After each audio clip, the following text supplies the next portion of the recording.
afternoon. What can I say today? Isn't it interesting how fickle us humans can sometimes be? And yet how solid God is. He's the same yesterday, today and forever.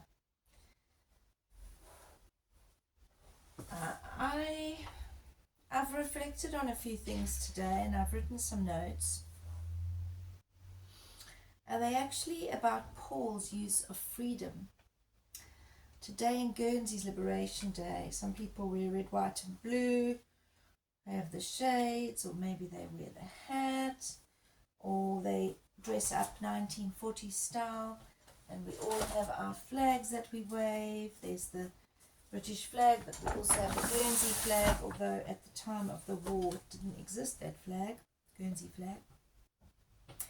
And there were so many lovely things to watch today as people did floats through the town and waved flags. They dressed up their tractors, they decorated their cars, old vintage cars, they made cavalcades, the children dressed up, even the dogs had little 80 liberation on them.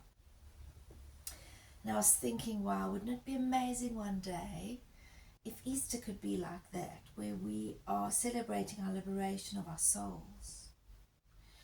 But obviously in our society we don't all believe the same thing, and we don't all give the same thing the same attention.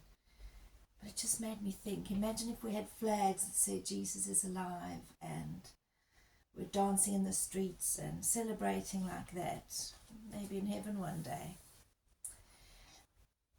But what I have here is Paul said in 1 Corinthians 9:19 to 23, though I am free and belong to no one, I have made myself a slave to everyone to win as many as possible. To the Jews I became like a Jew to win the Jews. To those under law I became like one not having the law, though I am not free from God's law, but I am under Christ's law, so as to win those not having the law. To the weak I became weak to win the weak. I have become all things to all people, so that by all possible means I may save some. I do this for the sake of the gospel, that I may share in its blessings. And I looked a little bit further about this. I realized, Paul used to be a very learned Jew. So when he became a Christian, after having persecuted Jews before, persecuted Christians before as a Jew, he let his credibility be known that he was a learned Jew, to gain some respect from the Jews, so that they would, when they listened to him, they would understand where he was coming from. The same happened with the Greeks. He didn't go in and just say, all these idols and these gods are not what I believe, and bash them down. He built a rapport with them. He didn't compromise to fit in, but he was willing to forego traditions and familiar comforts. As I said, in Athens, he built rapport with the Greeks, and he never bragged, but he kind of gained a level ground of credibility with different people. And, when you move countries, they say, when in Rome, do as the Romans do.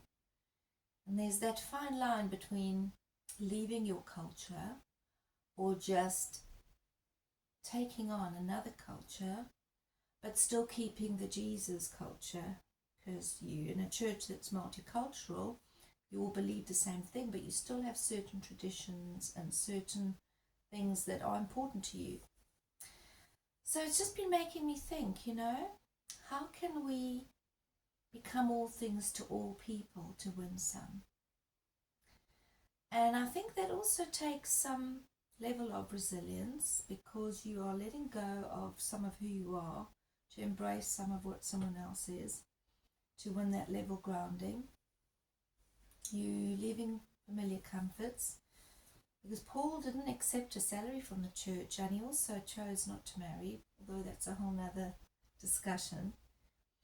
But he abandoned everything for the sake of the gospel. I'm not saying we become these extremists, but it's just really interesting to read and look at how he used his freedom.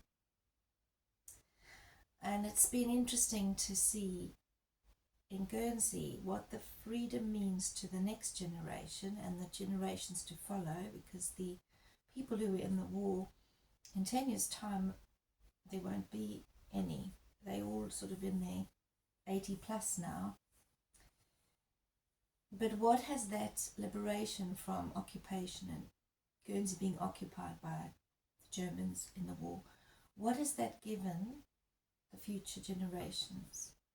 And then you think, wow, in a spiritual sense, what will somebody coming to know the Lord as a young person, what will that do to their children and the next of their generations? The blessings to follow. I remember one of the men at a place we visited recently who had their 120th anniversary. He's been in the church since he was 2, and he said during the war the church became a kitchen for the Germans, and they had to move buildings, and our people would bring their chairs. They'd open up their chairs in the aisles, and the church was so full. Everyone was uniting because of the difficult time in the war, and it was full. And I was thinking of how the freedom we have, if we really believe it and really share it, just what an impact that can have on future generations.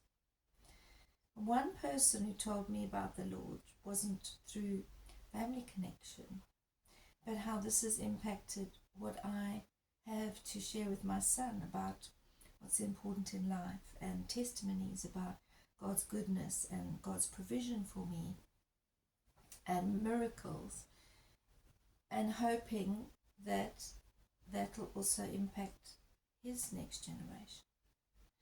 So this isn't particularly just a resilience session, but just a thought about what freedom means and relating it to what's happening in Guernsey today. I feel very happy to have witnessed and been part of this 80th celebration in the islands of Guernsey that was occupied in the war. And I'm now thinking ahead to next Easter, and even imagine if it was every day where we could symbolically wave that flag to say, I'm free because of what Jesus did.